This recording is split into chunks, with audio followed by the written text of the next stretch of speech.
News Network. You might want to bring your jackets out this weekend because it is going to be very wet. We have Bob outside doing the It sure is wet out here.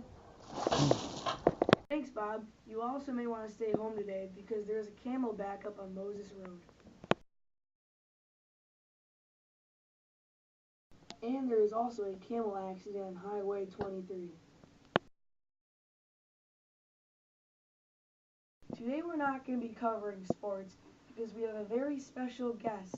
A man who calls himself a prophet has been generous enough to spare his time for an interview. We have one of our men at his house for the interview. Take it away, Michael.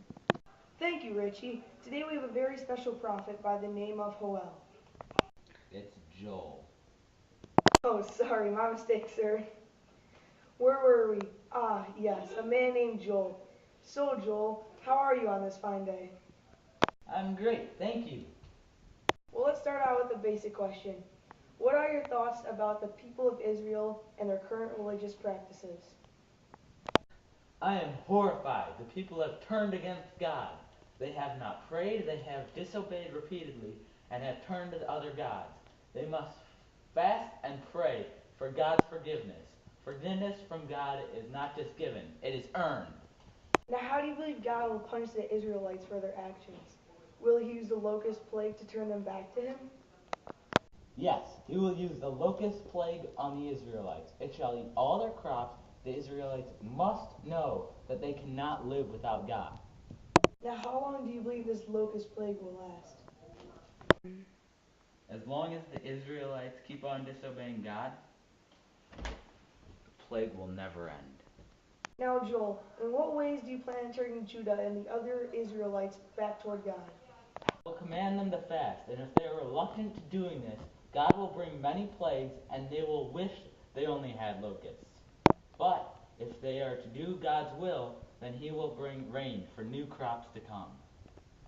Okay, we'll be right back with some more questions right after this short commercial break. And now a word from our sponsors. Tired of the locust plague drought killing all your crops? Yeah, just a wee bit. Then try our always moist soil. It allows you to grow crops through the roughest times of the wrath of God. Oh, sweet, I want an iPad. You only need 1 inch of rain every 3 months for always moist soil, and for 3 easy payments of $19.99, you can own your yearly supply of always moist soil today. But if you call right now, we will double the offer and not just give you 1 year's worth of always moist soil, but 2 years worth of always moist soil. Whoa, is this a free always moist soil? For the same easy price. But that isn't it.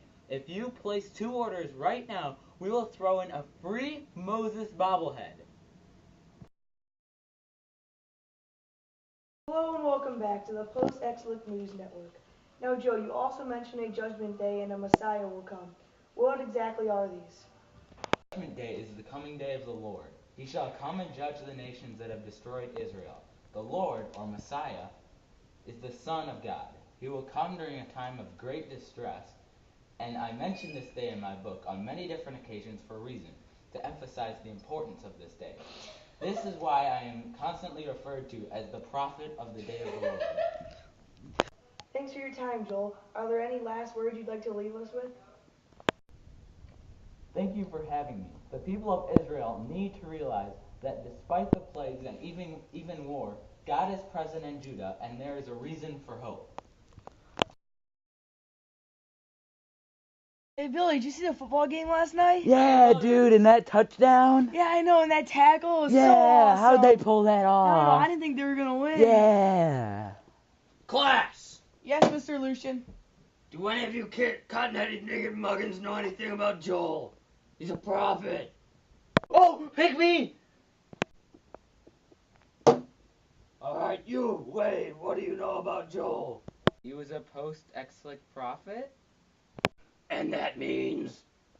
That he lived sometime between the 9th century and 5th century BCE. The captivities of God's people had ended, the exiles had returned to their homeland, and the temple was rebuilt.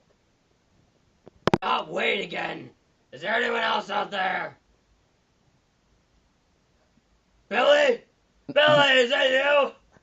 He preached to the Israelites in the kingdom of Judah about how God was mad that they disobeyed and turned against him. So then God called a plague of locusts upon them. Joel actually compared the plague to an invading army that brings devastation to the city.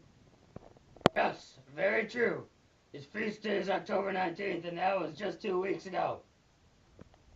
He was a real prophet. Meaning?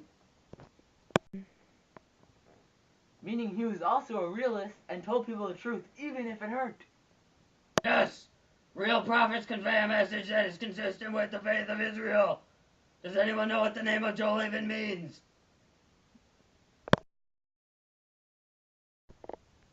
No one? Okay.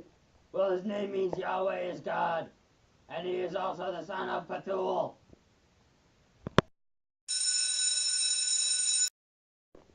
Okay, class. That is all for today.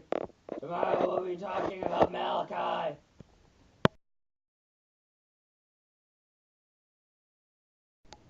Oh, sweet, I want an iPad.